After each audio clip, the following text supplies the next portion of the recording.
Haleluya, puji nama Tuhan. Selamat pagi buat kita semua orang-orang kasih Tuhan. Mari kita satu dalam doa.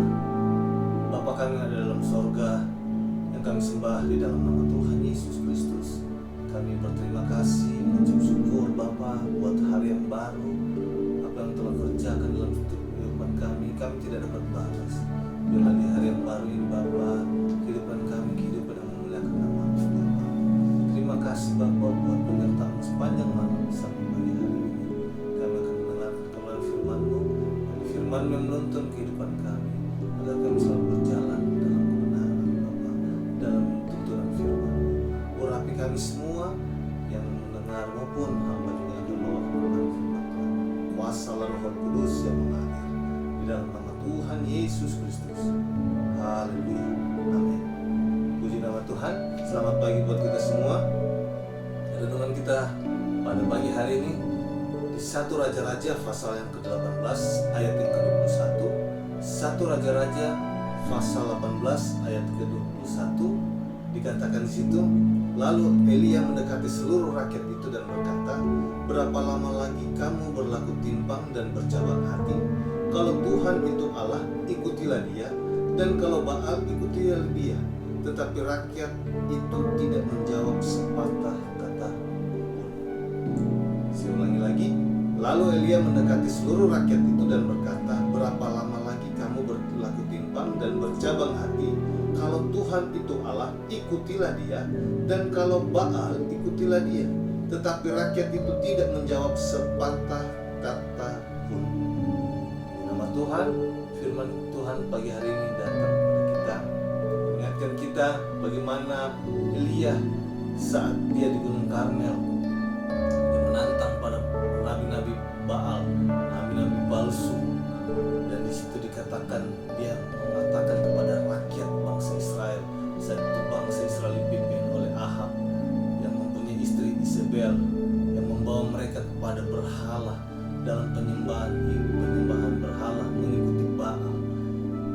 Dan di sini ketika rakyat itu menyaksikan bagaimana mereka berkumpul bersama-sama, Elia mengatakan dengan tegas, siapa yang berani mengakui kalau mau ikut Tuhan ikutlah dia, kalau mau ikut Baal ikutlah Baal.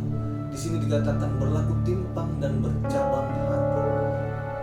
Kenapa dikatakan bercabang hati? Karena bangsa Israel selalu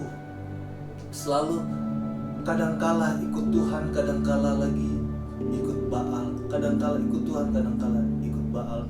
Di sini kita ditekankan bagaimana diingatkan bahwa dalam kita ikut Tuhan, kita tidak boleh bercabang hati.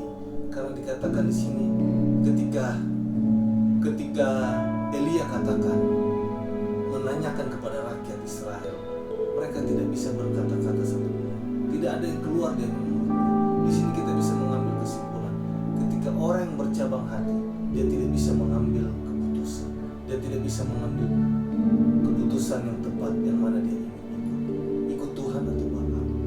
Dan ini mengingatkan kita, kadang-kala anak Tuhan sudah tahu Tuhan itu luar biasa, kuasanya begitu besar, tetapi ketika diperhadapkan sesuatu, kadang-kala hatinya masih bercabang, kadang-kala hatinya masih bimbang, kadang-kala masih memakai kekuatannya sendiri, tidak sepenuhnya mau ikut Tuhan, tidak sepenuhnya mau bersandar kepada Tuhan. Kalau kita membaca pasal ini, kita melihat bagaimana pergam waktu Elia di Gunung Karmel, bagaimana dia menantang nabi-nabi Baal, dan bagaimana kuasa Tuhan turun membela Elia ketika korbannya dibakar. Api dari surga, api Tuhan turun membakar korban apa yang Elia doakan.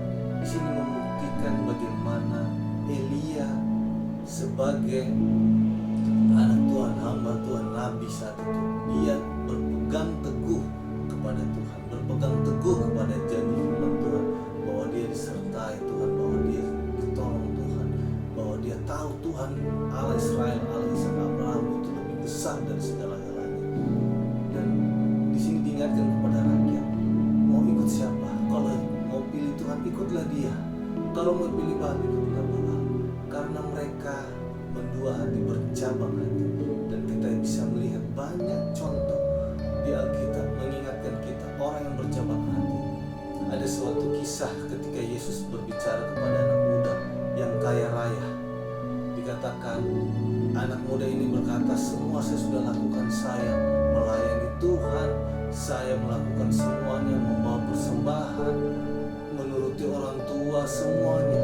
Tetapi ketika Yesus tantang untuk jual semua harta kekayaan dan ikutlah aku, hatinya bimbang, hatinya bercabang, karena hatinya masih dikuasai oleh, masih terikat oleh hartanya, sehingga dia tidak berani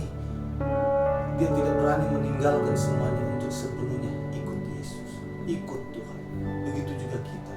Hari ini diajar, kita diingatkan bahwa mari kepada siapa yang kita hati kita kepada siapa. Jangan sampai bercabang. Ketika kita bercabang, hati kita bercabang, kita tidak bisa mengambil keputusan, kita tidak bisa mempunyai sikap yang tegas, kita tidak bisa mengambil, kita tidak akan mengalami kuasa Tuhan kalau hati kita bercabang. Elia hatinya tetap teguh ketika dia berdoa, dia yakin Tuhan jawab, dan benar Tuhan menjawab doanya. Dan kita lihat ketika orang yang bercabang hati, mereka tidak mendapatkan apa-apa.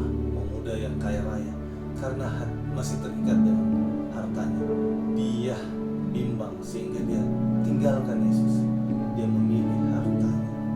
Banyak contoh kita bisa lihat ketika Yunus disuruh pergi Niniwe untuk menyampaikan berita Tuhan, hatinya bercabang karena hatinya kesal kepada orang Niniwe. Dan di situ kita lihat bagaimana dia tidak tenang, dia menggerutu, dia bersungut-sungut kepada Tuhan sampai dia rasa-rasa ingin mati.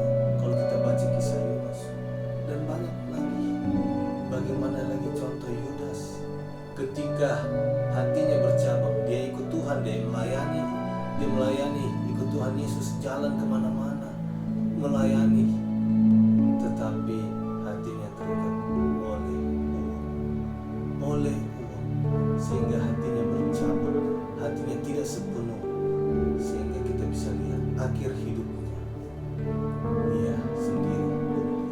Saul, banyak contoh lagi Raja Saul, bagaimana ketika dia tidak mendengarkan, tidak melakukan firman Tuhan, dikatakan dia tidak setia. Orang yang bercabang hati, orang adalah yang tidak setia.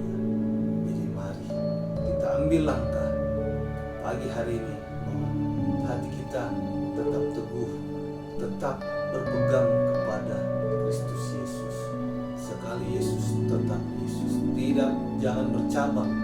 Orang yang bercabang tidak bisa mengambil keputusan, tidak akan mendapatkan apa-apa.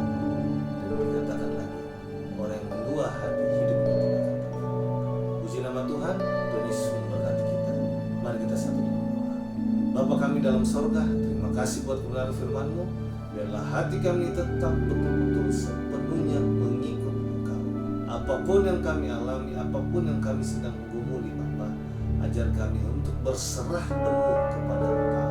Tidak bercabang hati, tetapi selalu mengandalkan kuasa, tidak mengandalkan yang lain, Bapa. Allah Roh Kudus, dan Engkau memimpin kami, Bapa.